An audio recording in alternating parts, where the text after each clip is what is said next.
১০০ টাকার ইঞ্জেকশন ১৩০০ টাকায় কেনার অভিযোগ কুমিল্লা মেডিকেলে, দামে গরমিল, ছাপার ভুল দাবি হাসপাতাল পরিচালকের।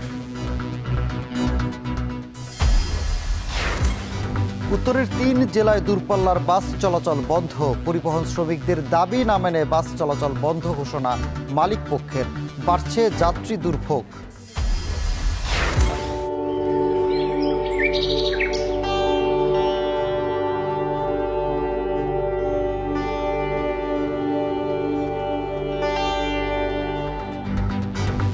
অপার সম্ভাবনা নিয়েও পর্যটনে পিছিয়ে বাংলাদেশ, অপরিকল্পিত উন্নয়ন টেকসই খাত গড়ায় বাধা, নেত্রকোনায় পর্যটক নিরাপত্তায় জোরদার।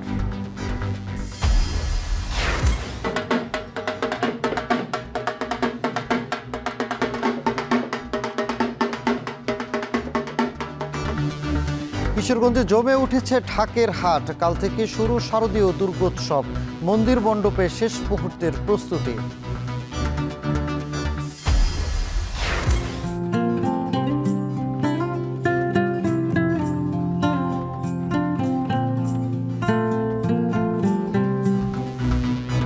এবং কাশফুলের দোলায় প্রকৃতিতে শরতের ছোঁয়া, দিগন্ত জুড়ে সবুজ ধান ক্ষেত, বিল বাওরে শাপলার স্নিগ্ধতা, প্রকৃতির আমন্ত্রণে উচাটন প্রাণ।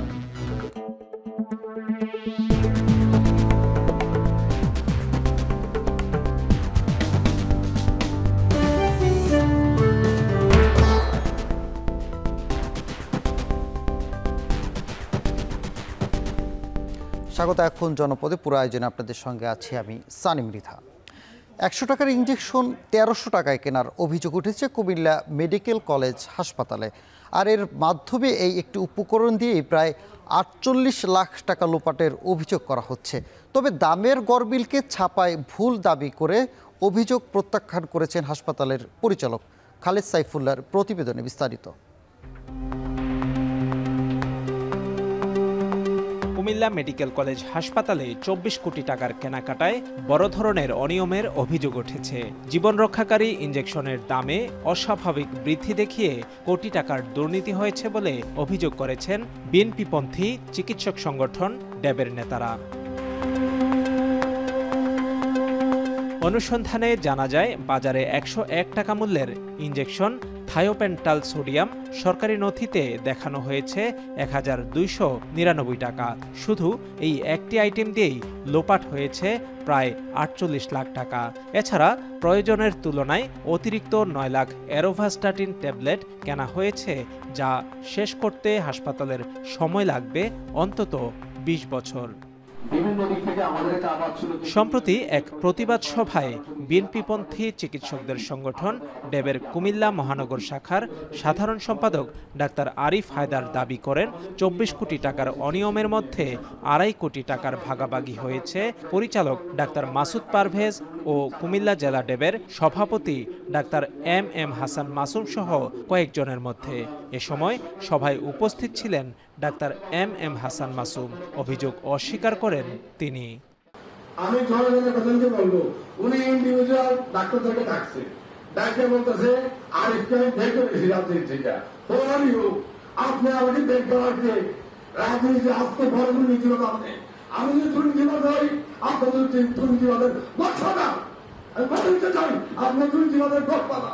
আমি আবারও বলছি, আল্লাহর নাম নিয়ে বলছি, এই ধরনের কোন কিছুর সাথে আমি কখনোই জড়িত না না না না না। আমি চাই কেন্দ্রীয় ড্যাব এটা তদন্ত করুক, সেই তদন্তের মাধ্যমে এবং কমিশন তদন্ত করুক, তদন্তের মাধ্যমে অবশ্যই সত্য উন্মোচিত হবে। সাংগঠনিক শৃঙ্খলা ভঙ্গ করার অভিযোগে ডক্টরস অ্যাসোসিয়েশন অব বাংলাদেশ ড্যাবের কুমিল্লা জেলা, কুমিল্লা মহানগর ও কুমিল্লা মেডিকেল কলেজ শাখার কার্যক্রম স্থগিত করা হয়েছে। দুর্নীতির অভিযোগের সঙ্গে ড্যাব কুমিল্লা মেডিকেল কলেজ ইউনিটের কোনো সম্পর্ক নেই এবং এ ঘটনায় তারা বিব্রত বলে দাবি করেন এই চিকিৎসক নেতা। এই জিনিসটাতে তো ড্যাবের, যেহেতু আমরা জাতীয়তাবাদের আদর্শের রাজনীতি করি, আমাদের জন্য তো এটা বিব্রতকর অবস্থা। অবশ্যই একটা তদন্ত কমিটি হয়ে এর সুষ্ঠু বিচার করবে। আর আমি প্রশাসনের কাছে দাবি রাখি যে প্রশাসনের তারাও যাতে এই ব্যাপারটা নিয়ে উচ্চপক্ষের তদন্ত করে তদন্ত রিপোর্টটাকে জানে, তাইলে আমরা জাতীয়তাবাদের আদর্শের যে চিকিৎসক কর্মকর্তা কর্মচারীবৃন্দ আছে কুমিল্লা মেডিকেল কলেজের, তারা সবাই আশ্বস্ত হতে পারবে যে এই কেলেঙ্কারিতে কারা কারা জড়িত। অভিযোগের বিষয়ে হাসপাতালের পরিচালকের দাবি, ইনজেকশনের দামে গরমিল, আসলে প্রিন্টিং ভুল। আমাদের এমএসআই সামগ্রী কেনার সময় একটা প্রিন্টিং মিস্টেক হয়ে গেছিলো, থায়োপেন্টাল সোডিয়াম, ওটা 101 টাকা 60 পয়সা দাম, সেখানে কীভাবে যেন 1299 টাকা চলে গেছে। তো ওই হিসাবে আসছে, পরে ভুলটা আমাদের চোখে ধরার পরে আমরা ভুল সংশোধন করে একই স্মারকে প্রতিস্থাপিত করে 101 টাকা 60 পয়সা হিসাবে আমরা 4000 পিস থায়োপেন্টাল সোডিয়াম কিনছি। এরই মধ্যে রাজধানীর পল্লবী এলাকার মোহাম্মদ আলম নামে এক ব্যক্তি স্বাস্থ্য মন্ত্রণালয়ের সচিবের কাছে লিখিত অভিযোগ দিয়েছেন। সেখানে তিনি কুমিল্লা মেডিকেল কলেজ হাসপাতালের ওষুধ কেনায় অনিয়মের বিস্তারিত তুলে ধরেন।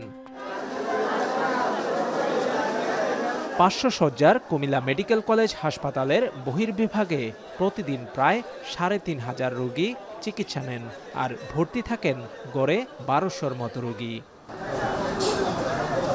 খালেদ সাইফুল্লাহ, এখন কুমিল্লা। উত্তরাঞ্চলের 3 জেলা চাঁপাইনবাবগঞ্জ, রাজশাহী ও নাটোর থেকে দূরপাল্লার বাস চলাচল বন্ধ রয়েছে।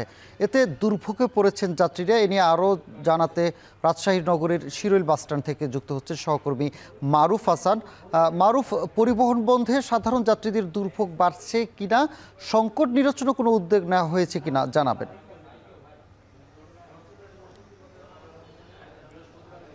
সানি, দ্বিতীয় দিনের মতো রাজশাহী থেকে ঢাকাগামী যেসব বাস আছে, পাশাপাশি চাঁপাইনবাবগঞ্জ নাটোর থেকে যেসব বাস মূলত ঢাকায় চলাচল করে সেই বাসগুলো বন্ধ আছে। শুধুমাত্র একতার কোম্পানির বাস চলাচল করছে।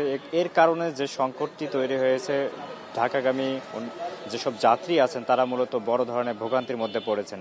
যখন তারা টিকিট কাউন্টারে আসছেন এবং টিকিট সংগ্রহ আগে থেকেই করা ছিল অনেকেরই, এবং তারা যখন গন্তব্যের উদ্দেশ্যে সময় মতো এখানে এসেছেন, তো পরবর্তীতে বাস না পেয়ে তারা কিন্তু বড় ধরনের সমস্যার সম্মুখীন হচ্ছেন, এবং অনেকেই বিকল্প পরিবহনের ব্যবস্থার দিকে যাচ্ছেন, এবং অনেকে ট্রেনের মাধ্যমে যাচ্ছেন, এবং অতিরিক্ত ভাড়া দেওয়ারও কিন্তু এক ধরনের প্রবণতা আমরা এখানে দেখতে পাচ্ছি। তবে মালিক পক্ষ থেকে এখন পর্যন্ত কোনো ধরনের সিদ্ধান্তের কথা জানানো হয়নি। মালিক পক্ষ থেকে একটি বৈঠকের সিদ্ধান্ত নেওয়ার কথা আছে। কিছুক্ষণ পরে হয়তো বা সেই বৈঠকটি শুরু হবে, এবং তার পরপরই মালিক পক্ষ এবং শ্রমিক পক্ষের যে নেতারা আছেন তারা কথা বলে সুষ্ঠু একটি সমাধানের চেষ্টা চালাবেন বলে আমাদের জানিয়েছেন। তবে গত 23 সেপ্টেম্বর আমরা দেখেছি যে রাজশাহীর যেসব বাস শ্রমিক আছেন তারা কিন্তু কর্মবিরতি পালন করেন। এর আগে বেশ কয়েক দফা কিন্তু তারা কর্মবিরতিতে ছিলেন। তাদের যে দাবি ছিল সেটি পারিশ্রমিক বৃদ্ধির দাবিতে মূলত তাদের অবস্থান ছিল, এবং পরবর্তীতে সেই পারিশ্রমিক বৃদ্ধি হিসেবে তারা যে দাবি করেছিলেন, বর্তমানে চালকদের যে বেতন সেটি 1250 টাকা ছিল, এবং পরবর্তী দাবির প্রেক্ষিতে 500 টাকা বৃদ্ধি করে 1750 টাকা নির্ধারণ করা হয়, এবং সুপারভাইজারের বেতন ছিল 500 টাকা, পরবর্তীতে 200 টাকা বৃদ্ধি করে 700 টাকা করা হয়, এবং হেল্পার যিনি চালকের সহকারী ছিলেন তার বেতনও বৃদ্ধি করা হয় 400 থেকে 600 টাকা। সব মিলিয়ে তাদের দাবি দেওয়া কিন্তু মালিক পক্ষ মেনে নিয়েছিল। পরবর্তীতে যখন তারা আরো বাড়তি সুবিধার জন্য মালিক পক্ষকে চাপ দেন, তখন মালিক পক্ষ হঠাৎ করেই কিন্তু গত বৃহস্পতিবার রাত 10টায় জরুরি নোটিশে কিন্তু জানিয়ে দেয় যে তাদের এই রুটগুলোতে, অর্থাৎ ঢাকাগামী যেসব রাজশাহী, চাঁপাইনবাবগঞ্জ এবং নাটোর থেকে যে বাস চলাচল সেটি কিন্তু বন্ধ করে দেয়, যার কারণে মূলত যাত্রীরা এই সমস্যার সম্মুখীন হয়। এবং পাশাপাশি এখানে শ্রমিক নেতা যারা আছেন তাদের সঙ্গে আমরা কিছুক্ষণ আগে কথা বলেছি, তারা বলছেন যে তাদের যে যৌক্তিক দাবি সেটি মালিকের পক্ষ কিন্তু মেনে নিয়েছিলেন, কিন্তু বাড়তি যে অতিরিক্ত ফি ভর্তুকি তারা চাচ্ছেন সেটি কিন্তু মালিক পক্ষ চাইলেই কিন্তু সেটিও মেনে নিতে পারেন। তবে মালিক পক্ষ কেন এই সময় নিচ্ছেন বা কেনই বা তারা বাস চলাচল বন্ধ করছেন, তাদের কাছে এই বক্তব্য কিন্তু এখনো স্পষ্ট। তারা মালিকপক্ষের কাছে দাবি করছেন যাতে দ্রুত সময়ের মধ্যে এই সিদ্ধান্ত থেকে মালিকপক্ষ সরে আসেন এবং তাদের শ্রমিক বান্ধব একটি সিদ্ধান্ত নিয়ে যাত্রীদের যে ভোগান্তি হচ্ছে সেই ভোগান্তি নিরসনে কাজ করেন, এমনটা কিন্তু শ্রমিক নেতারা আশ্বাস করছেন। তবে যাত্রী যারা এখানে আছে তাদের সঙ্গে আমরা কথা বলেছি, তারা বলছেন যে দীর্ঘ সময় ধরে এখানে দাঁড়িয়ে থাকা এবং তাদের গন্তব্য যাইতে যে সমস্যার সম্মুখীন হচ্ছে, টিকিট থাকার পরেও বাস পাচ্ছে না, সব মিলিয়ে তারা এক ধরনের বড় সংকটময় আছেন। সংকট নিরসনে মালিক শ্রমিক পক্ষ কাজ করছেন বলেও আমরা জানতে পেরেছি। সানি, রাজশাহীর শিডিউল বাস স্ট্যান্ড থেকে এখন পর্যন্ত আমার কাছে এই ছিল সবশেষ খবর। রাজশাহী, নাটোর, চাঁপাইনবাবগঞ্জের দূরপাল্লার বাস বন্ধ থাকায় দুর্ভোগে পড়েছেন সাধারণ যাত্রীরাই। সে খবর জানাতে রাজশাহী থেকে সরাসরি যুক্ত ছিলেন সহকর্মী মারুফ হাসান। সমুদ্র, পাহাড়, নদী আর লেকের অনন্য নৈসর্গিক সৌন্দর্যের মায়াবী ভূমি হয়েও পর্যটনের এক অনুর্বর জনপদ চট্টগ্রাম। নানা পরিকল্পনার বলি ঘুরপাক খেলেও এই নগরে পর্যটন এগিয়েছে হতাশার গতিতে। বারবার বাঁধ সেধেছে অপরিকল্পিত উন্নয়ন আর নগরায়ন। অথচ এখানেই গড়ে উঠতে পারত টেকসই পর্যটন, যা নানা আমলাতান্ত্রিক জটিলতায় আটকে থাকছে বলে দাবি খোদ মেয়রের। পর্যটন পরিবেশ দিবসের চট্টগ্রামের অপার পর্যটন সম্ভাবনা ও সংকট নিয়ে আরও জানাচ্ছেন ফয়সাল করিম।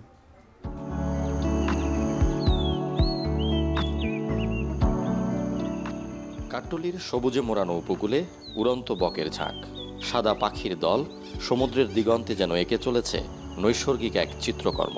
বঙ্গোপসাগরের এই চট্টগ্রাম প্রান্তে এলে ধরা পড়ে এমন ডানামেলা পাখিদের সৌন্দর্যের প্যারেড। দৃশ্যপটে আরও ধরা পড়ে ম্যানগ্রোভ, বালুকা বেলা কিংবা ব্যস্ত জেলেদের জীবিকার আয়োজন। চট্টগ্রাম নগর ঘিরে মুগ্ধতার গল্প নিয়ে জেগে আছে এমন 16 কিলোমিটার উপকূল। মানচিত্রে কোথাও মাথা তুলে বিস্তীর্ণ মনোরম পাহাড় সারি, কোথাও প্রাণ জুড়ায় কর্ণফুলীর বাঁক। মাঝে বয়ে চলে আঁকাবাঁকা খাল, ঐতিহাসিক জলাশয় দিঘি, ফয়েজ লেক, সিআরবি বা বাটালি পাহাড়। নগর থেকে 1 ঘন্টার দূরত্বে গেলেই প্রকৃতি ধরা দেয় আরো মোহনীয় রূপে। কখনো পার্কি সমুদ্র সৈকতের উত্তাল জলরাশি, কখনো সীতাকুণ্ড মিরসরাইয়ের ঝর্ণা পাহাড়ের সাম্রাজ্য মনে করিয়ে দেয় জীবনানন্দের মায়াভরা বাংলার কথা। চট্টগ্রামকে একটা ট্যুরিজম হাব হিসেবে যে গড়ে তোলার যে সম্ভাবনা ছিল, সেটি কিন্তু কাজে লাগানো যায়নি। চট্টগ্রাম, সিলেট, কক্সবাজার সহ অনেক স্থানের তুলনায় পিছিয়ে রয়েছে। শুধুমাত্র এখানে আকর্ষণ করার মতো পর্যাপ্ত ব্যবস্থা নেয়নি। পর্যটন সংশ্লিষ্টদের দীর্ঘশ্বাস, এই চট্টগ্রাম ঘিরে বিপুল বৈদেশিক মুদ্রা আয় বা টেকসই পর্যটনের যে সম্ভাবনা তা রয়ে গেছে অনাবিষ্কৃত। অনেকগুলো ট্যুর অপারেটর কোম্পানি হয়েছে, বাট অ্যাক্টিভলি 20-25 জন কাজ করতেছে। বাট ম্যাক্সিমাম ইন আউটবাউন্ড মানে দেশের বাইরে লোক যাচ্ছে, আর domestic tourism, but international tourism incoming খুবই কম। ফিউচার মার্কেট ইনসাইটসের এক গবেষণা বলছে, বিশ্বব্যাপী টেকসই বা ইকো ফ্রেন্ডলি পর্যটনের বাজার 2024 থেকে 2034 সালের মধ্যে বছর প্রতি গড়ে 23.8% হারে বাড়বে। ইকো ট্যুরিজম হতে গেলে আপনার সাস্টেইনেবল ট্যুরিজমের যে মেজর ফ্যাক্টরসগুলি, সোশ্যাল, ইকোনমিক অ্যান্ড এনভায়রনমেন্টাল, ওগুলি সবগুলি কিন্তু এখানে আসবে। নেচারটা এখানে থাকবে, নেচার কনজারভেশন ইম্পর্টেন্ট, কালচারাল হেরিটেজটা রক্ষা করতে হবে। এই টেকসই পর্যটনের ধারণা বাস্তবায়ন করেই থাইল্যান্ড, মালয়েশিয়া, ভুটান, ভারত সহ এশিয়ার অনেক দেশ এখন বিপুল বৈদেশিক মুদ্রা আয় করছে। সেই দৌড়ে আমলাতান্ত্রিক জটিলতায় আমরা অনেক পিছিয়ে যাচ্ছি, জানালেন খোদ মেয়র। যে কোনো কিছু করতে যান যে এত বেশি প্রসিডিওর, সেগুলো মেনটেন করে দেশে আমরা যারা কিছু করতে চাই আমরাও পারছি না, বিদেশের কেউ যদি এসে দেশকে কিছু করতে চাই তারাও পারছে না। বন্দরকেন্দ্রিক অর্থনীতির এই জনপদে পর্যটন থেকেও যে বিরাট দেশি বিদেশি রাজস্ব আয় সম্ভব, সেই চিন্তা কেবল থেকে গেছে কর্তৃপক্ষের মগজে, নয়তো তাদের পরিকল্পনার নিষ্ফল খাতায়। যে নগরে পর্যটনে গিয়েছে হতাশার গতিতে, সেই নগরে অবকাশ মানে দল বেঁধে রেস্টুরেন্টে খেতে যাওয়া, নয়তো অপরিকল্পিত পর্যটন কেন্দ্র বা অবহেলিত প্রাকৃতিক স্পটে নামমাত্র বিনোদনেই তৃপ্ত থাকা। ফয়সাল করিম, এখন চট্টগ্রাম। পাহাড় নদীর জেলা নেত্রকোনা। সারা বছর এখানকার পাহাড় আর প্রাকৃতিক সৌন্দর্যের টানে পর্যটকদের আনাগোনা লেগেই থাকে। তবে চিন্তার বিষয় হলো, ঘুরতে এসে অনেক পর্যটক ঢুকে যাচ্ছে ভারতীয় সীমান্তে। ঝুঁকি কমাতে চেকপোস্ট স্থাপন করলেও তা ফাঁকি দিচ্ছেন পর্যটকরা, যা তাদের জন্য হতে পারে ঝুঁকির কারণ। স্থানীয়রা বলছেন, ভুল করেই বেশিরভাগ পর্যটক সীমান্তের কাছাকাছি চলে যাচ্ছে। এদিকে প্রশাসন বলছে, পর্যটকদের নিরাপত্তা নিশ্চিত সহ পর্যটনের উন্নয়নে প্রয়োজনীয় ব্যবস্থা গ্রহণ করা হচ্ছে। রিফাত আহমেদ রাসেলের তথ্য ও ছবিতে বিস্তারিত। শ্রাবণের আকাশে সাদা মেঘের ভেলা, কখনো বৃষ্টি হয়ে ঝরছে, কখনো ভেসে বেড়াচ্ছে পাহাড় থেকে পাহাড়ে। পাহাড় আর মেঘের মিতালি চোখে পড়ে নেত্রকোনার পাঁচগাঁও পাহাড়ে। সারা বছর পর্যটক থাকলেও বর্ষায় সবচেয়ে বেশি ভিড় জমে পর্যটকদের। চন্দ্রডিঙা পাহাড়ি ঝর্ণা ছাড়া এখানকার অন্যতম দর্শনীয় স্থান। এখানকার ছোট বড় সব পাহাড় পড়েছে একেবারে সীমান্তের শূন্যরেখায়। তার উপর পাহাড়ি ঝর্ণা ছড়ায় গা ভেজাতে অনেক পর্যটকই ভুল করে চলে যাচ্ছেন ভারতের সীমান্তে। যদিও গত কয়েক মাস ধরে সীমান্তে কঠোর অবস্থানে বিজিবি সদস্যরা। মানুষের ভুলবশতে ঢুকে পড়ে যে বর্ডার ক্রস করে চলে যায় আর কি। তারপরে আপনার মনে করেন তারা সারারা বিজিবি সারারা তারা ডাইখা সুন্দরভাবে বুঝ দিয়া তাদেরকে আবার ফেরত নিয়ে আসে। বলে ইন্ডিয়ার ভিতরে জায়গা পর্যটকরা কোনো সুবিধা নাই, তারপরে বিজিবি যাইতে দেয় না। ঝর্ণা হয়েছে পাহাড়ের ভিতরে, ইন্ডিয়ার ভিতরে পড়ছে, তো এখানে যাইলে বিয়াস হবে দৈরা নেগা। সুযোগ সুবিধা আর নিরাপত্তা সব দিক দিয়েই পিছিয়ে নেত্রকোনার সব কয়টি পর্যটন স্পট। পাঁচগাঁওয়ে প্রশাসনের পক্ষ থেকে চন্দ্রডিঙা রিসোর্ট নামে একটি স্থাপনা তৈরি করা হলেও 1 বছরের বেশি সময় ধরে তা বন্ধ। ফলে ঘুরতে আসা পর্যটকদের প্রায় সময়ই পড়তে হচ্ছে ভোগান্তির মধ্যে। অনেক দূর থেকে আসার পর ওয়াশরুমে তবে চাপ দিতে পারে, এরকম এটা কোনো খোলা হয় নাই আজ পর্যন্ত, তৈরি করার পর থেকে আজ পর্যন্ত খোলে না। যাতায়াতটা আরো ভালো হলে পর্যটক আরো বেশি আসতো। সোমেশ্বরী নদী, পাতলাবন, মহাদেও নদ, লেঙ্গুড়া, গণেশ্বরী নদী সহ অসংখ্য পর্যটন স্পট রয়েছে সীমান্তবর্তী 2 উপজেলায়। রয়েছে সাদামাটির পাহাড়ের মতো জিআই স্বীকৃতিপ্রাপ্ত পর্যটন স্পট। তবে যোগাযোগ ব্যবস্থা আর থাকা খাওয়ার পর্যাপ্ত সুযোগ সুবিধার অভাবে অপার সম্ভাবনা থাকলেও তাও ম্লান হচ্ছে।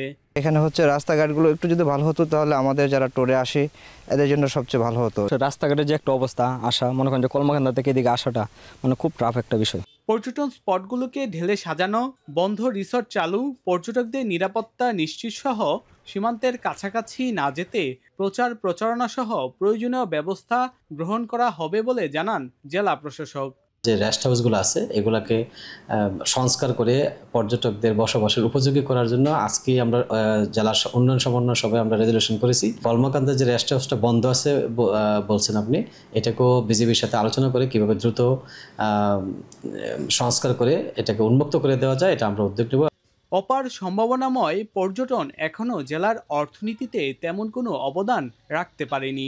তাই পরিকল্পিত উন্নয়নের মাধ্যমে পর্যটনকে অর্থনৈতিক হাব হিসাবে গড়ে তোলার আহ্বান স্থানীয়দের। রিফাত আহমেদ রাসেল, এখন নেত্রকোনা। বিশ্ব পর্যটন দিবস উপলক্ষে বরিশালের র্যালি সহ রয়েছে নানা আয়োজন। এ নিয়ে আরও জানাতে বরিশাল থেকে যুক্ত হচ্ছেন সহকর্মী অমিত হাসান। অমিত, জানাবেন বরিশালে পর্যটন দিবস উপলক্ষে কি কি আয়োজন রয়েছে? জানিয়ে রাখি যে আজকে সকাল 11:15টার দিকেই কিন্তু তারা আসলে র্যালি বের করেছে জেলা প্রশাসনের আয়োজনে। র্যালিটি জেলা প্রশাসনের সামনের যে সড়কটি রয়েছে সেটি প্রদক্ষিণ করে আবার জেলা প্রশাসনের কার্যালয়ে এসে শেষ হয়েছে। এবং আজকে সারা দেশের মতো বরিশালেও নানা আয়োজন রয়েছে। এরপরই রয়েছে আলোচনা সভা। জেলা প্রশাসনের যে সম্মেলন কক্ষ রয়েছে সেখানে আলোচনা সভাটি অনুষ্ঠিত হবে। এবং এই ইতিমধ্যেই কিন্তু যারা টুরিস্ট পুলিশ রয়েছে, বিডি ক্লিনের সদস্যরা রয়েছে, অন্যান্য সাংস্কৃতিক সামাজিক সংগঠনের সদস্যরা রয়েছে, তারা কিন্তু ইতিমধ্যেই সম্মেলন কক্ষে প্রবেশ করেছে এবং কিছুক্ষণের মধ্যে আলোচনা সভাটি শুরু হবে। এবং একটু জানিয়ে রাখি যে এই যে দেখছেন যে বরিশালের যারা রয়েছে পর্যটন কেন্দ্রিক লোকজন, তারা কিন্তু ইতিমধ্যেই এই র্যালিটিতে অংশগ্রহণ করেছে এবং র্যালিতে অংশগ্রহণের পরেই কিন্তু তারা এখন সভাকক্ষের দিকে যাচ্ছে। সভাকক্ষ থেকেই তারা এই আলোচনা সভায় অংশগ্রহণ করবে। এবং একটু জানিয়ে রাখি যে বরিশালের বিভিন্ন ধরনের পর্যটন কেন্দ্র রয়েছে। পর্যটন কেন্দ্রগুলোকে সুন্দরভাবে সাজিয়ে রাখতে, সুন্দরভাবে ফুটিয়ে তুলতে এবং পর্যটকদের জন্য সুন্দরভাবে গোছানোর জন্য তারা কিন্তু প্রত্যয় ব্যক্ত করেছেন এবং তারা প্রত্যাশা করছেন যে বরিশালের যে পর্যটন কেন্দ্রগুলো রয়েছে সেগুলো খুব দ্রুত সময়ের মধ্যে সুন্দরভাবে সাজিয়ে পর্যটকদের আকর্ষণীয় করে তুলতে জেলা প্রশাসনের পক্ষ থেকে কাজ করা হচ্ছে। এছাড়া সংশ্লিষ্ট পর্যটন যারা কর্মকর্তা রয়েছেন তারাও কাজ করছেন, এমনটাই জানিয়েছেন যারা আয়োজকরা রয়েছেন তারা। এবং এই দিবসটি উপলক্ষে যে আয়োজন, এই আয়োজন প্রতিবারই হবে, আগামীতেও হবে, এমনটাও প্রত্যাশা করেছেন তারা। এবং যারা এই অংশগ্রহণ করেছে এই আয়োজনটিতে, তারা বলছেন যে বরিশালের যে পর্যটন কেন্দ্রগুলো রয়েছে সেগুলো আরও গোছানো দরকার। বরিশালের বিশেষ করে কুয়াকাটা রয়েছে, শাপলার বিল রয়েছে, দুর্গাসাগর রয়েছে, বিভিন্ন পর্যটন কেন্দ্র রয়েছে। সেই পর্যটন কেন্দ্রগুলোকে যদি সাজিয়ে তোলা যায় তাহলে এই বরিশালের যে পর্যটন শিল্প কিংবা পর্যটন নগরীতে পরিণত হবে সেটি পর্যটকরা আরও আনন্দিত হবে, আরও খুশি হবে এই পর্যটন কেন্দ্রগুলোকে পরিদর্শন করে। সুতরাং বরিশালের যে পর্যটন কেন্দ্রগুলো রয়েছে সেগুলো আরও সুন্দরভাবে সুসজ্জিত করে পর্যটকদের আকৃষ্ট করার মতো করে গড়ে তুলতে পারলে বরিশালের এই দক্ষিণাঞ্চলে পর্যটকদের সংখ্যা বাড়বে এবং সরকারের পক্ষ থেকেও কিন্তু আসলে নানা ধরনের প্রণোদনা পাওয়া যাবে এমনটি মনে করছেন যারা সংশ্লিষ্টরা রয়েছেন কিংবা যারা এই প্রোগ্রামটিতে অংশগ্রহণ করেছেন। এবং সকাল থেকেই আমরা দেখেছি যে জেলা প্রশাসনের কার্যালয়ের সামনে যারা রয়েছেন তারা ভিড় করছেন এবং তারপর পরে কিন্তু তারা র্যালি করেছেন এবং এখন আলোচনা সভায় অংশগ্রহণ করছেন। তো বরিশাল থেকে পর্যটন দিবসের এই ছিল আমার কাছে সর্বশেষ স্থানীয়। বরিশাল থেকে যুক্ত ছিলেন সহকর্মী অমিত হাসান। শারদীয় দুর্গোৎসবে মৌলভীবাজারের ৭ উপজেলায় ৮৬৮টি সর্বজনীন ও ১৪০টি ব্যক্তিগত মণ্ডপে চলছে শেষ মুহূর্তের প্রস্তুতি। ব্যস্ত সময় পার করছেন কারিগররা। জোরদার করা হয়েছে প্রশাসনিক নিরাপত্তা ব্যবস্থা। গত বছরের চেয়ে এবছর পুজোর খরচ বেড়েছে, তবে অনেকগুলো চা বাগানে এখনও বকেয়া ও বোনাস না পাওয়ায় পুজোর আনুষ্ঠানিকতা অনেকটাই ফিকে। এম এ হাবিদের পাঠানো তথ্য, ছবিতে বিস্তারিত। শরতের কাশফুল আর ঢাকের আওয়াজ বলে মা আসছেন, সময় হয়েছে চরণে পুষ্পাঞ্জলি দেয়ার। প্রতি বছর দেশের সবচেয়ে বেশি ও জাঁকজমকপূর্ণ পূজার আয়োজন হয় মৌলভীবাজারে। এবছর ১০০৮টি মণ্ডপে হবে দেবীর পূজা। পূজা কমিটির নেতারা জানান, জেলার কুলাউড়ার কাদিপুর, রাজনগরের পাঁচগাঁও ও শহরের ৩টি বড় ও আকর্ষণীয় আবাহন, মহেশ্বরী ও ত্রিনয়নী পূজা মণ্ডপে শুরু হবে দুর্গাপূজা। বড় মণ্ডপগুলোতে নেওয়া হয়েছে বাড়তি সতর্কতা। আমরা পূজা উদযাপন পরিষদ পক্ষ থেকে 4টি বিষয়ে আমরা লক্ষ্য করে বিষয় নিয়ে আমরা কাজ করে যাচ্ছি। প্রত্যেক মণ্ডপকে আমরা জেনারেটর রাখার জন্য আমরা অনুরোধ করেছি। দ্বিতীয়ত আমরা চিন্তা করছি যে সিসি ক্যামেরা একটি গুরুত্বপূর্ণ জিনিস, তাই সিসি ক্যামেরা সবাইকে বলেছি যে একটি ক্যামেরা যেন প্রতি মণ্ডপে রাখা হয়। গত বছরের চেয়ে এবছর জেলায় পূজা মণ্ডপের সংখ্যা হাজার ছাড়িয়েছে। এর মধ্যে জেলার প্রাচীন তীর্থস্থান রাজনগরের পাঁচগাঁওয়ে প্রতি বছর লাখ লাখ পুণ্যার্থীর ভিড় হয়। একই সাথে কুলাউড়ার কাদিপুর, শিববাড়ি, সদরের ত্রিনয়নী, আবাহন ও মহেশ্বরী, শ্রীমঙ্গলের সবুজবাগ, লালবাগ ও শাপলাবাগের বেশ কিছু মণ্ডপেও প্রচুর ভিড় হয়।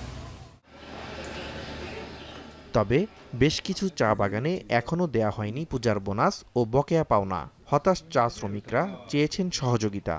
সব জিনিসের দাম কত, এখন আমরা যদি 100 টাকা বলন না নেই তা আমরা চলবো কিভাবে? বাগান পক্ষ যদি দিত তাহলে তার পূজা আমাদের সুন্দর হতো। আমাদেরকে ওই কোম্পানি কিংবা সরকার সাহায্য করতে হবে।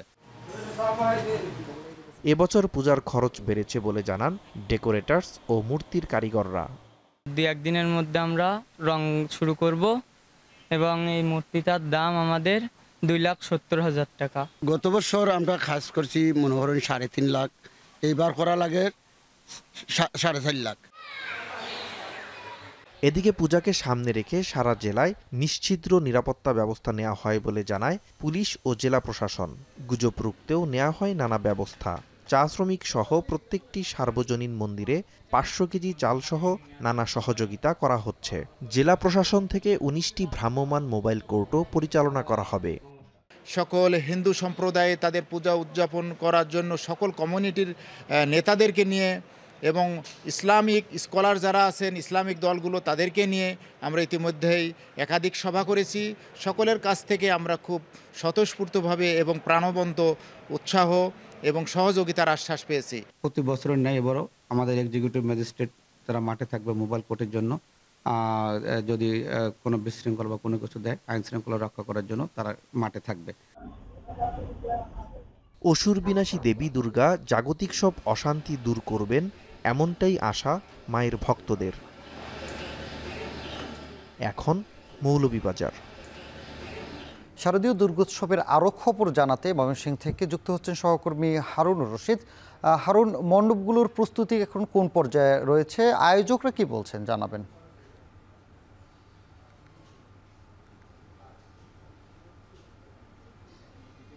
মণ্ডপগুলোর প্রস্তুতি কিন্তু একেবারেই শেষ পর্যায়ে। আমরা দেখেছি যে ময়মনসিংহ নগরীতে যে সমস্ত পূজা মণ্ডপ রয়েছে সবগুলো পূজা মণ্ডপের ভেতরে বাইরে কিন্তু শেষ মুহূর্তে যে সাজসজ্জার কাজ সেটি চলছে।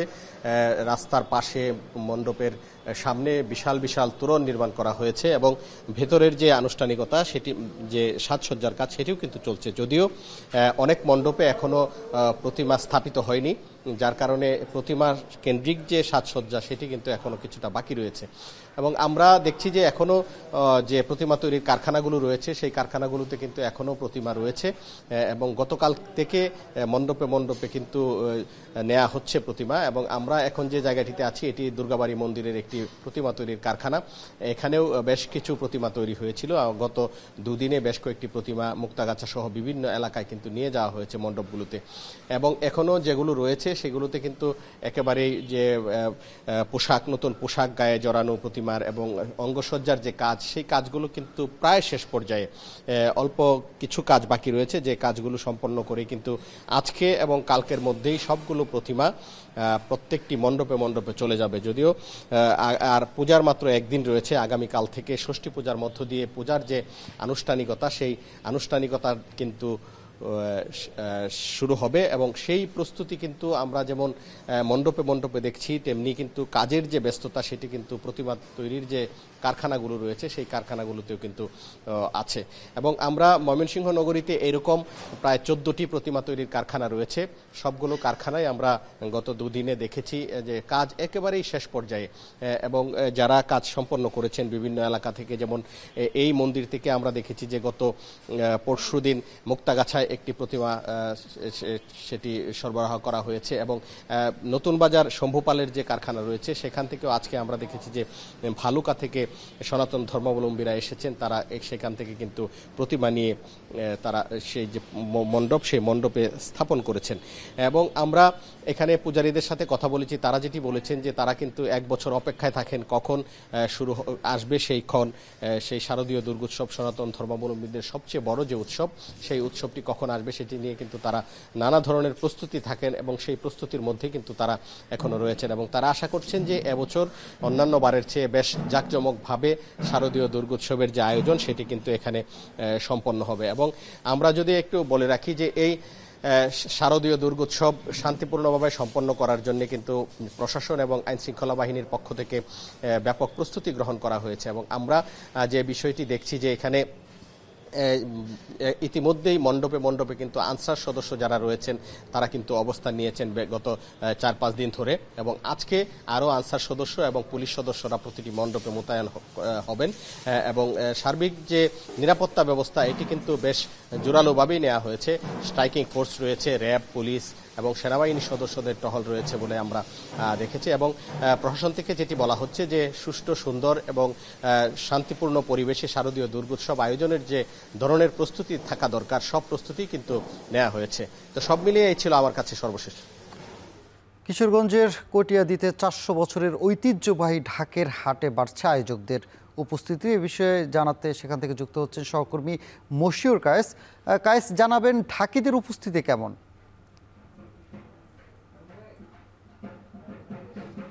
সানি, ঢাকিদের উপস্থিতি দিন সময় যতই গড়াচ্ছে ততই কিন্তু বাড়ছে। আমরা সকাল থেকে এখানে আছি, দেশের বিভিন্ন প্রান্ত থেকে কিন্তু দূর দূরান্ত থেকে কিন্তু ঢাকিরা এখানে আসছে। আমি প্রথমে একটু বলে নিতে চাই, এই যে কঠিয়াদির পুরাতন বাজারে ঢাকের হাটটি প্রতি বছর বসে দুর্গা পূজাকে ঘিরে, এখানে কিন্তু আসলে ঢাকি কেনা বেচার মূলত যে ব্যাপারটি সেটি কিন্তু তারা আসলে চুক্তিবদ্ধ হয়। ঢাকি সহ বিভিন্ন বাঁশি, কাঁসা সহ বিভিন্ন যে পূজাতে বাদ্যিগুলা বাজানো হয়, যন্ত্রীরা কিন্তু আয়োজকদের সাথে এখানে চুক্তিবদ্ধ হয়। সেই সুবাদে কিন্তু এখানে আমরা দেখেছি যে সকাল থেকে ক্রেতা এবং বিক্রেতাদের হাক ডাকে কিন্তু সময়ের সাথে সাথে কিন্তু মুখরিত হয়ে উঠছে এই পুরাতন বাজার স্থল। আমি যদি একটু জানিয়ে রাখতে চাই যে এখানে 400 বছরেরও বেশি সময় আগে কিন্তু শুরু হয়েছিল এই ঢাকের হাটটি। সামন্ত রাজা নবরঙ্গ রায় তিনি কিন্তু শুরু করেছিলেন তার দুর্গাপূজাকে কেন্দ্র করে। এখানে আসলে তিনি ব্রহ্মপুত্র তীরে কিন্তু সেটিকে শুরু করেছিলেন, যে দেশের বিভিন্ন প্রান্ত থেকে ঢাকিদেরকে আমন্ত্রণ জানানো হয়েছিল, তারা এসেছিল এবং সেখান থেকে সেরা ঢাকিদেরকে কিন্তু তিনি বাছাই করে নিয়ে গিয়েছিলেন। এবং বাকি যে ঢাকিগুলো ছিল তাদেরকেও কিন্তু বিভিন্ন পূজারীরা এখান থেকে চুক্তি করে নিয়ে যায়। সেই থেকেই কিন্তু শুরু হয় এইখানকার ঢাকির যে হাটটি, মূলত সেটি কালক্রমে কিন্তু স্থানান্তর হয়ে এই পুরাতন বাজারে এসে ঠেকেছে। এখানকার যে আয়োজক যারা রয়েছে তারা বলছে যে যদিও এখন আধুনিকতার ছোঁয়ায় কিছুটা কদর কমেছে, তারপরেও যে পূজা অর্চনার যে মূল যে উপপাদ্য সেটি কিন্তু আসলে ঢাক এবং ঢাকের বাদ্যি। সেই বাদ্যির জন্য কিন্তু দূর দূরান্ত থেকে, দেশের বিভিন্ন প্রান্ত থেকে কিন্তু আসলে ঢাকিরা আসছেন, সেই সাথে আয়োজকরা কিন্তু আসছেন। এখান থেকে কিন্তু ঢাকি এবং বাদ্যীদের সঙ্গে কিন্তু তারা চুক্তিবদ্ধ হচ্ছেন। আমরা কথা বলেছিলাম এখানকার ঢাকি এবং কর্তৃপক্ষ দুপক্ষের সাথে, এবং ক্রেতারাও যে বিষয়টি বলছে যে এইবার পূজার পরিমাণ, মণ্ডপের পরিমাণ কিন্তু বেশি থাকায় ঢাকিদের কিন্তু কদর অন্যান্য বছরের তুলনায় কিন্তু বেড়েছে। এবং যে পরিমাণ ঢাকি এখানে এসেছে তারা বলছে যে যেহেতু এবার পূজা মণ্ডপের পরিমাণ বেশি, সেক্ষেত্রে তারা কিন্তু দামও পাবেন ভালো। সেক্ষেত্রে আমরা যদি বলি যে এক একটা ঢাকি কিন্তু আসলে 10,000 টাকা থেকে শুরু হচ্ছে, সেটি কিন্তু লাখ টাকা পর্যন্তও কিন্তু যাচ্ছে ঢাকিদের পারদর্শিতার উপর নির্ভর করে। পাশাপাশি শুধুমাত্র যে ঢাকি, বিভিন্ন একেবারে যে আমরা যদি বলি যে ব্যান্ড পার্টি সব পুরো সেটআপ কিন্তু এখান থেকে তারা চুক্তি করে নিয়ে যেতে পারছে। ফলে কিন্তু যে এখানকার আশপাশ সহ দেশের বিভিন্ন প্রান্ত থেকে আসা যে আয়োজকরা তারাও বলছে যে এবার শুরু থেকে দাম কিছুটা বেশি থাকলেও এবার কিন্তু যে বিভিন্ন প্রান্ত থেকে যারা ছুটে এসেছেন ঢাক ঢোল নিয়ে, বিভিন্ন যন্ত্র নিয়ে, তারা কিন্তু বেশ পারদর্শী ঢাকি এবং বাদ্যি কিন্তু এখান থেকে পাচ্ছেন, এবং তারা প্রত্যাশা করছেন এখান থেকে তাদের যে সামনে যে পূজা রয়েছে সেই পূজার মধ্যে বেশ ভালো মাপের বাদ্যি কিন্তু এখান থেকে তারা নিতে পারবেন। তো এই ছিল কিশোরগঞ্জের ঢাকার হাট থেকে সানি আমার কাছে সর্বশেষ তথ্য। কিশোরগঞ্জ থেকে যুক্ত ছিলেন সহকর্মী মশিউর কায়েস। এদিকে পূজার অন্যতম অনুষঙ্গ নাড়ু, মুড়ি, মোয়া ও মিষ্টির উপকরণের দাম বেড়েছে। এ নিয়ে আরও জানাতে বগুড়ার স্টেশন রোড থেকে যুক্ত হচ্ছেন সহকর্মী মাজেদুর রহমান। মাজেদ, মিষ্টির দোকানের কেনাবেচা কেমন, আর দাম বাড়ার কারণ হিসেবে বিক্রেতারা কি বলছেন জানাবেন। হ্যাঁ, আজ কাল থেকে ষষ্ঠী, আর ষষ্ঠীর মাধ্যমে কিন্তু পূজার যে মূল যে বিষয় সেটা কিন্তু শুরু হবে। আগে মূল উদযাপনটা কাল থেকে শুরু হবে ষষ্ঠীর মধ্যে দিয়ে।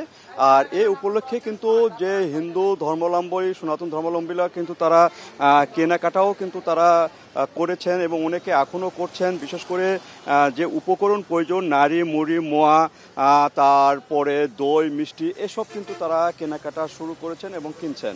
আজকে যে নারিকেলের দোকানে আমরা আসছি, সেই নারিকেলের দোকানে কিন্তু বেশ ভালোই বেচা কিনা হচ্ছে এবং দামটাও গত বছরের তুলনায় 10 থেকে 15 টাকা প্রতি পিসে বেশি।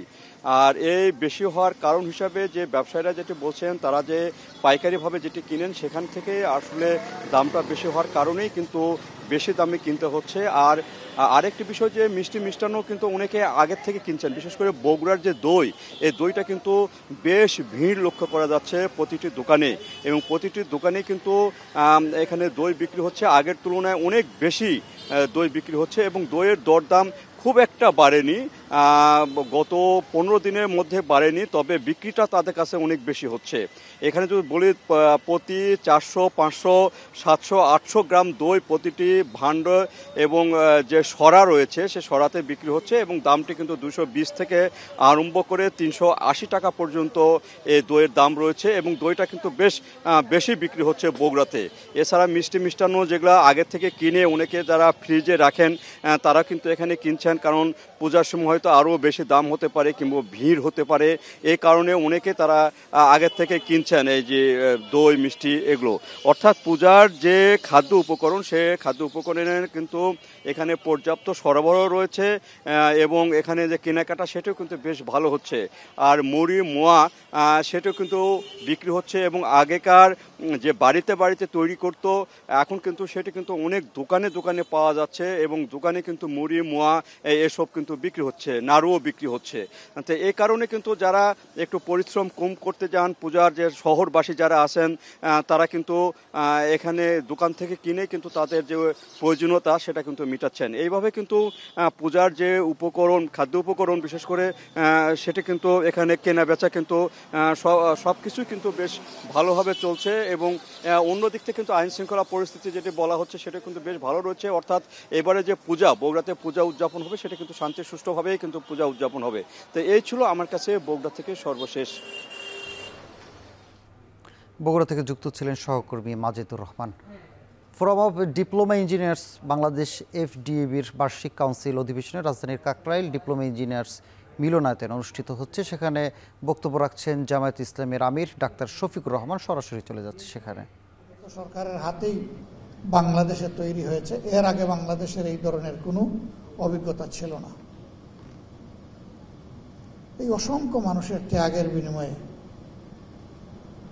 আজকের এই বাংলাদেশ বড় প্রত্যাশায় ভোগ পেতে আছে 18 কোটি মানুষ, যে আমরা স্বাধীন একটি দেশে মানুষের মতো মানুষ হয়ে বসবাস করতে পারব, মর্যাদা নিয়ে বসবাস করতে পারব, আমার বেঁচে থাকার, আমার সম্মানের এবং আমার সম্পদের নিরাপত্তা থাকবে। যুবকরা কাজ পাবেন, কারো কাছে তারা অনুগ্রহের হাত পাতবেন না, যার যার যোগ্যতা অনুযায়ী তারা তাদের কাজ পাবেন। কিন্তু সেই পরিবেশ অর্ধ শতাব্দীর অধিক সময় আমরা বাংলাদেশে সৃষ্টি করতে পারিনি। তবে হ্যাঁ, যা পারিনি আগামীতে তা হবে না, এটা আমি মেনে নিতে রাজি নই। এই না পারার ইতিহাস থেকেই আমাদেরকে পেরে ওঠার ইতিহাস তৈরি করতে হবে ইনশাআল্লাহ। আমাদের গুড়াগলদ, আমাদের শিক্ষা ব্যবস্থা না নৈতিক না বৈষয়িক কোনো মানের ধারে কাছেও নেই। এই শিক্ষা ব্যবস্থায় মানুষের মেধার অপচয় হয়, সময়ের অপচয় হয়, অর্থের অপচয় হয়। এই সময়, এই অর্থ, এই মেধা বিনিয়োগ করে প্রিয় দেশ আরো উন্নত, দক্ষ, সোনার মানুষ তৈরি করতে পারত, কিন্তু সে পরিকল্পনাটাও নাই। আর থাকবে কেন ভাই? এই পরিকল্পনার দায়িত্বে যারা আছেন তাদের সন্তানেরা তো এই দেশে লেখাপড়া করে না। তাদের সন্তানেরা এই দেশে লেখাপড়া করলে তখন তাদের মাথা থেকে জনকল্যাণমূলক, বাস্তবধর্মী, প্র্যাগম্যাটিক সেই প্ল্যান এবং পরিকল্পনা বের হয়ে আসত। FDABর বার্ষিক সম্মেলনে কথা বলছিলেন জামায়াত ইসলামের আমির ডাক্তার শফিকুর রহমান। পাহাড়ে নারী নিপীড়নের প্রতিবাদে ও জড়িতদের দৃষ্টান্তমূলক শাস্তির দাবিতে খাগড়াছড়িতে সকাল সন্ধ্যা সড়ক অবরোধ কর্মসূচি পালন করছেন স্থানীয়রা। সকাল থেকে যুগ্ম ছাত্র জনতার ব্যানারে এই কর্মসূচি পালন করছেন তারা। কর্মসূচির কারণে খাগড়াছড়ি থেকে ছেড়ে যায়নি দূরপাল্লার যানবাহন, বন্ধ রয়েছে অভ্যন্তরীণ রুটের বাস চলাচল। সড়কের গুরুত্বপূর্ণ পয়েন্টগুলোতে গাছের গুঁড়ি ফেলে অবরোধ করেন আন্দোলনকারীরা। আগুন জ্বালিয়ে চলে বিক্ষোভ। অপ্রীতিকর পরিস্থিতি এড়াতে শহরের কয়েকটি স্থানে পুলিশি ব্যবস্থায় জোরদার করা হয়। মঙ্গলবার খাগড়াছড়ি সদরের সিঙ্গিনালা এলাকায় মারমা স্কুল ছাত্রীকে ধর্ষণের অভিযোগ ওঠে। এই ঘটনায় একজনকে আটক করে পুলিশে দেয় সেনাবাহিনী। অভিযুক্ত সবাইকে গ্রেপ্তার করে দৃষ্টান্তমূলক শাস্তির দাবিতে প্রতিবাদ কর্মসূচি পালন করছেন স্থানীয় ছাত্র সংগঠনগুলো। চাঁপাইনবাবগঞ্জে পদ্মার পানি বাড়ার সঙ্গে সঙ্গে দেখা দিয়েছে তীব্র নদী ভাঙন। নদীগর্ভে বিলীন হচ্ছে বসতবাড়ি ও ফসলি জমি। নদী ভাঙনের বিস্তারিত জানাতে শিবগঞ্জ থেকে যুক্ত হচ্ছেন সোহান মাহমুদ। সোহান, নদী ভাঙন কি পরিমাণে ক্ষতি হয়েছে, ভাঙন ঠেকানোয় কোনো ব্যবস্থা নিয়েছে কিনা প্রশাসন, জানাবেন। সানিবিধা গত 1 মাসের ব্যবধান যদি আপনাকে আমি বলি, তাহলে গত 1 মাস ধরেই কিন্তু নদী গর্ভে বিলীন হচ্ছে, নতুন নতুন এলাকা প্লাবিত হচ্ছিল কয়েকটি গ্রাম। তবে এখন বর্তমান যে পরিস্থিতি, এটি মূলত পানি কমছে। গত 24 ঘন্টার ব্যবধান যদি আপনাকে বলি, তাহলে প্রায় 30 সেন্টিমিটার পানি কিন্তু কমেছে। এখন যে পদ্মা নদীর পানি প্রবাহিত হচ্ছে, এটি বিপদসীমার প্রায় 200 সেন্টিমিটার নিচ দিয়েই প্রবাহিত হচ্ছে। তবে এখানকার যে বাসিন্দারা রয়েছেন তারা বলছেন মূলত বছরে 2 বার ভাঙন সৃষ্টি হয় এই এলাকায়। কারণ যখন এই পদ্মা নদীতে পানি বাড়ে তখন একবার ভাঙনের কবলে পড়ে এলাকাবাসী, এবং যখন পানি কমতে থাকে তখন মূলত আবারও ভাঙনের কবলে পড়ে। এখন যেহেতু পানি কমছে, সেক্ষেত্রে তীব্র ভাঙন দেখা দিয়েছে। একে বন্যা হয়েছিল এই এলাকায়। আপনাকে যদি আমি বলি, চাঁপাইনবাবগঞ্জের পাকা ইউনিয়ন, নারায়ণপুর ইউনিয়ন, এই 2-3টি ইউনিয়নের অর্ধেকের বেশি কিন্তু এলাকা ইতিমধ্যে ভাঙনের কবলে পড়ে নদীতে বিলীন হয়েছে। পাকা ইউনিয়ন পরিষদের যে ভবন, ইতিমধ্যেই এই ভবনটিও কিন্তু নদীগর্ভে বিলীন হয়েছে। এখানে আমরা অনেক পরিবারের সঙ্গে কথা বলেছি, তারা মূলত বাড়িঘর সরিয়ে নিচ্ছেন, সরিয়ে নিয়ে পাশের গ্রাম কিংবা অন্যত্র যে পরিবার নিয়ে তারা বসবাস করছেন। এখানকার বাসিন্দারা মূলত এই এলাকায় বসবাস করতে না পেরে অনেকে শহরে বাসাবাড়ি কিনছেন, এখানকার ভিটে মাটি ছেড়ে তারা শহরে বসবাস করছেন। এখানকার পানি উন্নয়ন বোর্ডের সঙ্গে আমরা কথা বলেছি। পানি উন্নয়ন বোর্ড বলছে ভাঙনের তীব্রতা এতটাই বেশি, তারা মূলত জিও ব্যাগ কিংবা যে ব্যবস্থা তারা নিচ্ছেন তা দিয়ে আসলে এই ভাঙন রোধ করা সম্ভব হচ্ছে না। সেক্ষেত্রে তাদের আরও বড় বড় প্রকল্প প্রয়োজন। তারা মূলত তাদের সংশ্লিষ্ট দপ্তরে চিঠি দিয়েছেন, সেই প্রকল্পের তারা অনুমোদন পেলে কাজ শুরু হবে। এখানকার ইউনিয়ন পরিষদের চেয়ারম্যানের সঙ্গে কথা হচ্ছিল। এই আমার পাশে যে গ্রামটি দেখা যাচ্ছে, এই গ্রামের প্রায় 2000 বসতবাড়ি ইতিমধ্যেই নদীগর্ভে বিলীন হয়েছে। তো এই ছিল আমার কাছে চাঁপাইনবাবগঞ্জের পদ্মা নদী ভাঙন নিয়ে সর্বশেষ। চাঁপাইনবাবগঞ্জে বেড়েছে তীব্র নদী ভাঙন, সে খবর জানাচ্ছেন সহকর্মী সোহান মাহমুদ। নীলাকাশ, সাদা মেঘ আর কাশফুলের দেয়াল, প্রকৃতিতে এসেছে শরৎ তার স্নিগ্ধতা নিয়ে। আশ্বিনের গাঢ় সবুজ ধান খেতে শাপলাসহ নানা ফুলে রঙিন হয় চারপাশ। আর শিউলি ফোটার সৌরভে আগমনী সুর বাজে দুর্গাপূজার উৎসবের। তবে প্রকৃতির এই অপরূপ শোভা উপভোগ করে হয় ওঠা না ইট পাথরের নগরীর যান্ত্রিক জনজীবনের। অন্তত ছুটির দিনে প্রাকৃতিক সৌন্দর্যের সাথে শিশুদের আলিঙ্গনের তাগিদ সাংস্কৃতিক কর্মীদের। বিস্তারিত রাজীব সেলিমের প্রতিবেদন।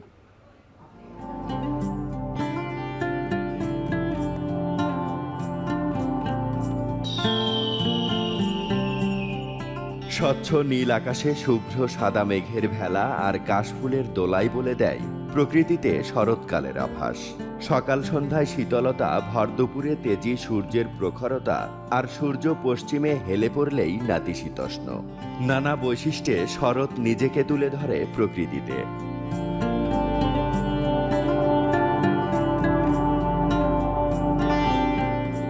তাই ইটপাথরের নগরীর চাপে পড়া এসব মানুষ বাঙালি সত্তার শেকড়ের টানে ছুটে যায় কাশবনে। দুচোখ ভরে উপভোগ করে প্রকৃতির এই অপরূপ সৌন্দর্য। চারিদিকে উৎসব মুখর পরিবেশ, তারপরে যে কাশবন প্রাকৃতিকভাবে যেগুলো দেখা যায় আর কি। মানুষ তো যান্ত্রিক জীবন, মানে দালান কোঠার মধ্যে থাকা হয়, প্রাকৃতিক মানে দৃশ্যগুলো খুব একটা দেখা যায় না। শরৎকালে আকাশের যেমন একটা তীব্রতা থাকে, সৌন্দর্য থাকে, রোদের যতই তিক্ততা থাকুক না কেন, কিন্তু আকাশ দেখতে ভীষণ ভালো লাগে। নানান রঙের ফুল শরৎকে রঙিন করে তোলে। গাছে গাছে শোভা ছড়ানোর সাথেই গাছতলাও পরিণত হয় ফুলের গালিচায়। ঋতুর রানী শরতের এমন রূপে মুগ্ধ প্রকৃতি প্রেমীরা।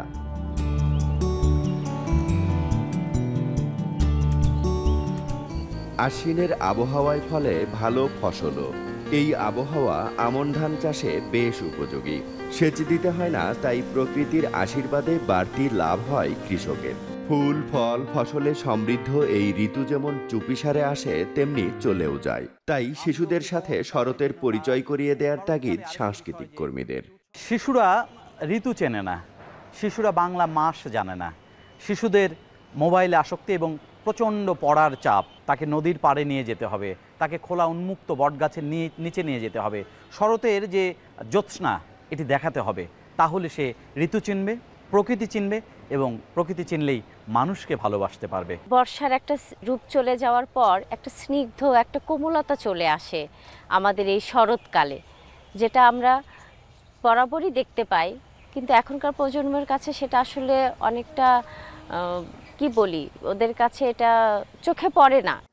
শরৎ ঘিরে বাঙালির উৎসবেরও শেষ নেই। এ সময়ের সবচেয়ে বড় আয়োজন সনাতন ধর্মাবলম্বীদের শারদীয় দুর্গাপূজা। আশ্বিনের শুভ লগ্নে মন্দির সাজসজ্জায় ও দুর্গা প্রতিমা তৈরিতে ব্যস্ত থাকেন কারিগররা। পুজো মানেই তো আনন্দ, অনেক আসলে 1 মাস আগে থেকে পুজোর শুরু হয়ে যায় আনন্দটা। বাইরের কিছু প্রতিমা আছে, তো আমাদের রঙের কাজ মোটামুটি শেষ পর্যায়ে। মাটির কাজ তো অনেক আগেই শেষ হয়ে গেছে, রং করতেছি, আর 3টে রং করলেই আমাদের কাজ শেষ। গ্রীষ্মের উত্তাপে নেতিয়ে পড়া প্রকৃতি বর্ষায় সতেজ হয়েছে। প্রকৃতির এই সজীবতায় ফুটে উঠেছে ঋতুর রানী শরতের রূপ। নানান ফুল ফুটেছে, মাঠে মাঠে সবুজ ধান গাছ কৃষকের স্বপ্ন সমেত দোল খাচ্ছে মৃদু বাতাসে। জনজীবনেও লেগেছে উৎসবের আমেজ। আবার শরতের পর হেমন্ত ও শীতে জরাজীর্ণ হয়ে পড়বে প্রাণবন্ত এই প্রকৃতি। এভাবেই চলছে ষড়ঋতুর বাংলা প্রকৃতির ঋতুচক্র। রাজীব সেলিম, এখন, বগুড়া। এই ছিল এখন জনপদে। এখন টেলিভিশন ওয়েবসাইট দেখতে ভিজিট করুন www.ekhon.tv এবং ফেসবুকে দেখতে ভিজিট করুন facebook.com/tv.ekhon এবং ইউটিউবে দেখতে ভিজিট করুন youtube.com/c/ekhon tv।